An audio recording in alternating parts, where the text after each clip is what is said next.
G'day everyone, Brant, Garvey here, and welcome to episode 6 of Daily Grit Live, where I speak to some of the world's most grittiest, motivating and inspiring people. Today's guest, I have Eoin Byrne, who is the founder of ScanCam, and a very, very exciting startup tech company. And his idea is to be able to give power back to the people that own the petrol stations in Perth.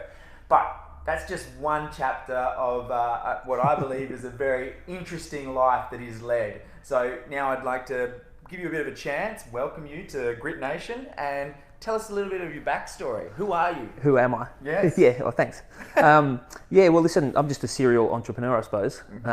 Just love the challenge of business. I think growing up, when I it started when I was about 10, even managing like the local paper run in my street. I had about 4 or 5 of the neighbours' kids all working for me, and I thought, this business is not a bad idea. So were you taking a little bit off the top? Yeah, skimming off the top, even off my brother. Yeah. Always loved business. I think my mum used to tell me stories about her father, and he was sort of very involved in businesses back in my homeland in Ireland. And growing up listening to stories about my granddad, it inspired me, I suppose, to start on the journey to business. Yeah, okay. And now, how many businesses do you reckon you've been involved in? Probably 10. Okay. Yeah. Now, let's go with one of the worst experiences that you've had in business. So what was the most challenging, the worst incident, adversity that you've had to face in business? Yeah, good question. There's always lots of challenges with business, especially modern business today. We face a lot more challenges, I suppose, than my grandfather had. Yeah. And I suppose the biggest one, more recently as well, I had a restaurant venture that I had, and sort of worked really hard for about 3 or 4 years on this product in Australia, and it didn't go too well. We ended up closing our business down. Yep. And lots of learnings, but yeah, that was pretty tough for me and my business partner. Can you give us a specific reason as to like what made that happen? Like, was it a specific mistake that led to that? Yeah, listen, I suppose different economic times, you know, and I suppose we were in a retail sort of market, and retail was doing pretty tough at that sort of time. And yeah, listen, we made a lot of mistakes managing those businesses as well. All right, can you give us one piece of advice that you would have learnt from that instance that you've now used to help you moving forward? Yeah, for me, it was definitely keeping focus on the business books, so the accounting side of things. So I suppose I was a little bit green, and sort of my finger wasn't on the pulse in regards to how the business was properly being run financially. Yeah, like the cash flow. Yeah, definitely cash flow. That's the big one. Okay, awesome. Now we'll move to the opposite side of that. What is the biggest breakthrough moment that you've had in your career? Like the most exciting? Most exciting part? Yeah. I suppose our new venture one at the moment, ScanCam. It's a really exciting new product. I was a lot of my other businesses that I've been involved in were all we started off like retail. I started actually ice cream business was my first business I started. Okay. So when I was about 18, I think I was at home sick one day watching Oprah actually. And I saw it was like Made Millionaires, and it was the episode was about people that invented something or started something from scratch, and now they're sort of living legends in the business world. Yep. I think the Build-A-Bear was on there, and this one guy invented this ice cream. It was like cryogenically frozen ice cream, where it was frozen at minus 300 degrees using liquid nitrogen, and it ended up in tiny little balls. And I was like, man, that product's great. If I could just think of an idea like that, something that I could bring to market that people would love, and I could make millions, And a few weeks later, I thought, actually, where is that product? It's not in Western Australia. So did a bit of research and found that the product was in Australia, but on the East Coast. And I set about sort of bringing that product to WA and to the streets and festivals and fairs. So me and my mate bought like a second-hand rundown trailer it was a food trailer, but it was involved in an accident, so it was written off.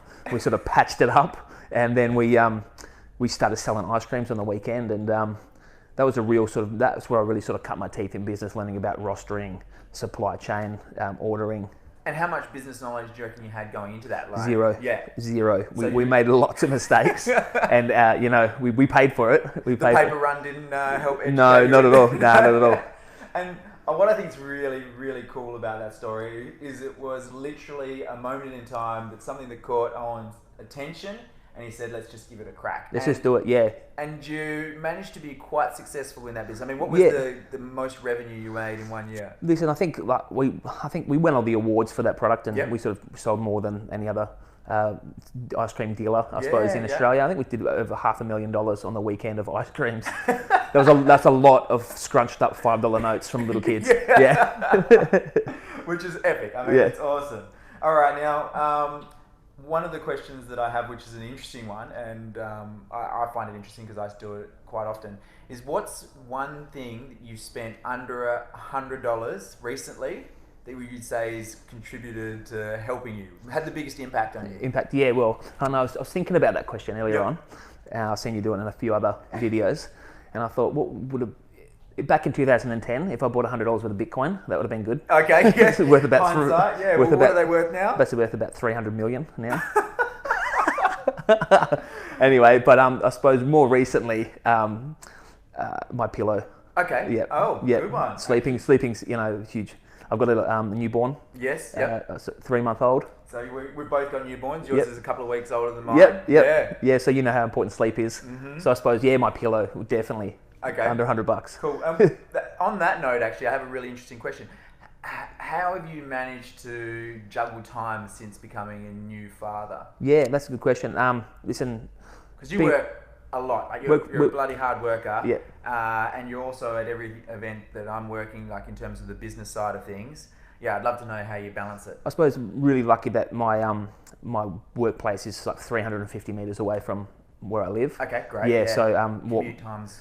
Yeah, commute time's good. Also, my wife's obviously off work at the moment, but she's a great cook and loves cooking. So she's always dropping off lunches and bringing my daughter Harlow down to see us, which is great. Yeah. Okay. Yeah. Just on that, we actually had a question wanting to know what brand of pillow you've invested in. What brand? It was actually Adair's had a 40% off sale, so I think it might be an Adair's brand. Awesome, great. Sweet. Now I'm going to go into what we call the sprint round, which is a couple of quick questions. Yep, let's go for it. All right. So, winter or summer?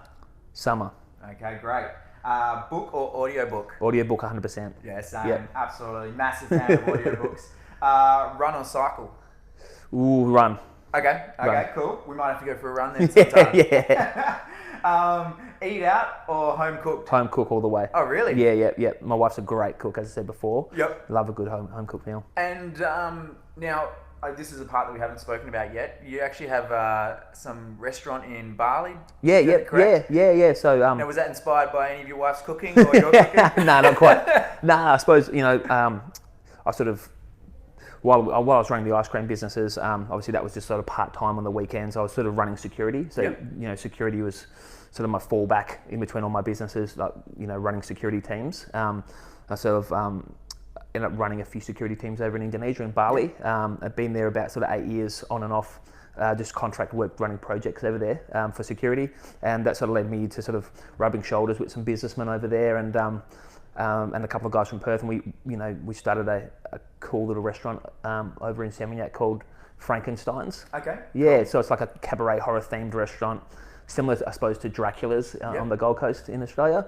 Yeah, and it's been a great, really good project for us. And would that be one of your most successful businesses to date? I'd say, listen, that's all sort of run under management now. And, so you're fully kind of out of that one there. The most successful is ScamCam by far. Yeah, okay. Yeah. And let's just actually talk about how ScamCam came about. Yeah, cool.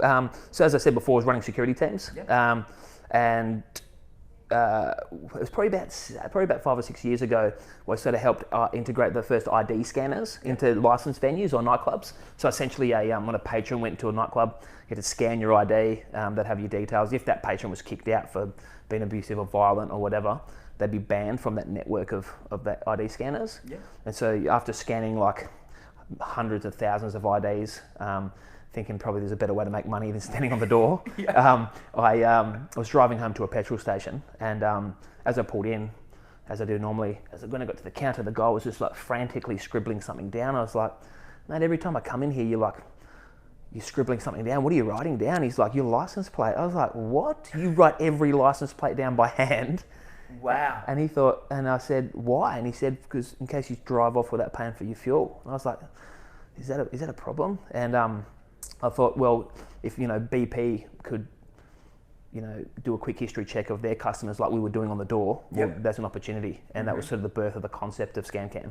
And how long ago was that? That was probably, we started ScanCam officially probably 3 years ago. Yep. Unofficially probably a year before then. Okay. Yeah. And you've just been building up this momentum. Building, yeah. So again, sort of using the lean agile sort of methodologies. We first built a prototype, an MVP. So we used a company, had an offshore team. We built like a really cheap prototype to prove the concept.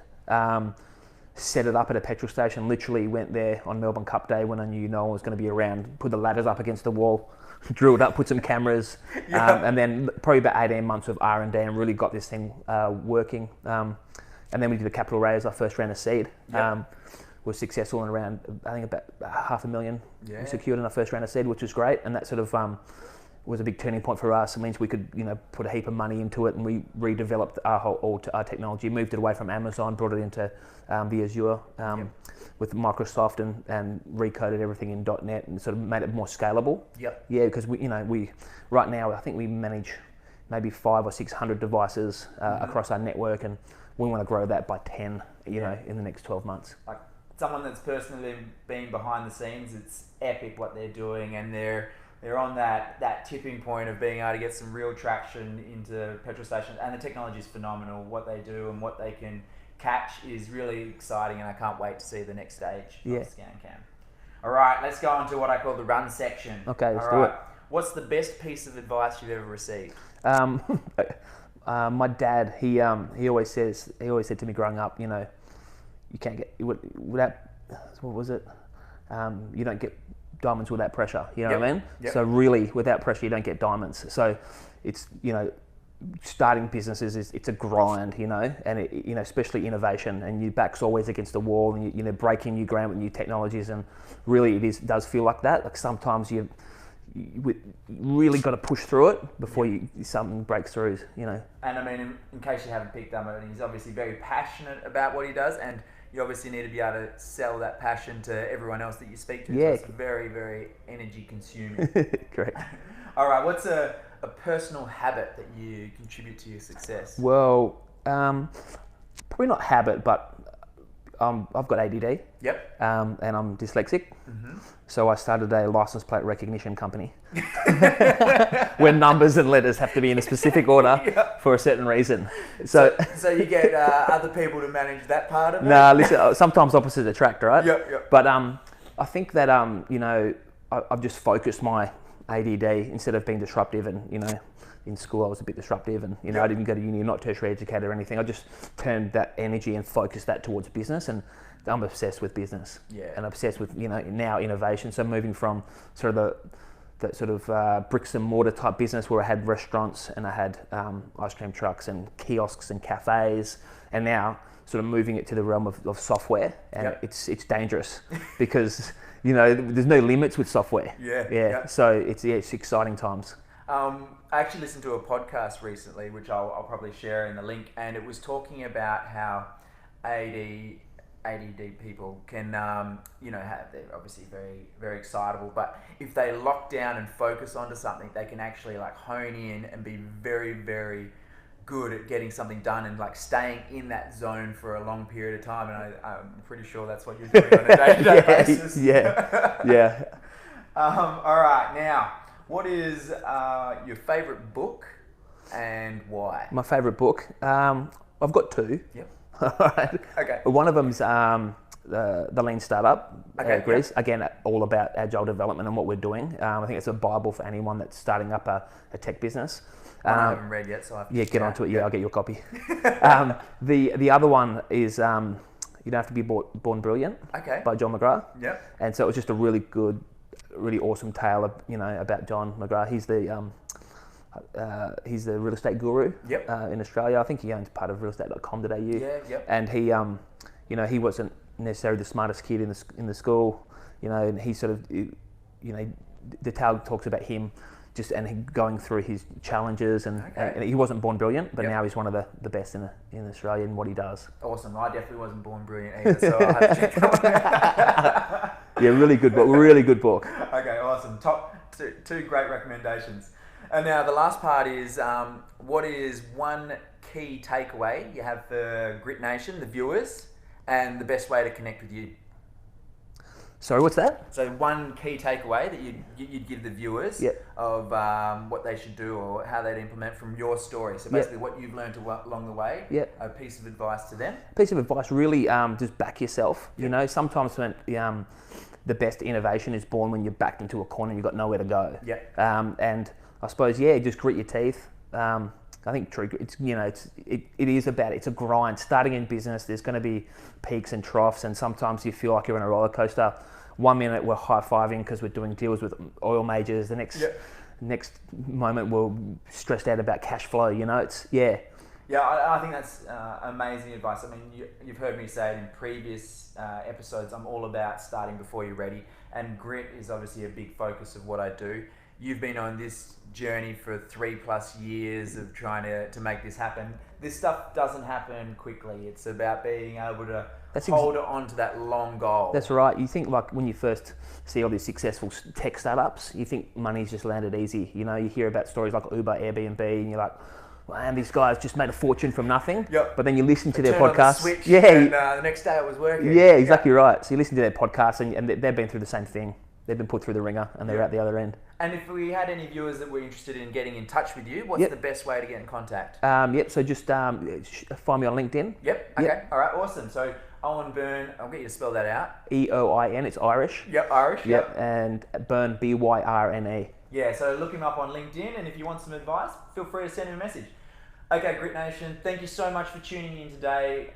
So grateful to have you here, and I love your energy as I always do. And I'll see you guys next week. Thank you very much. Thanks.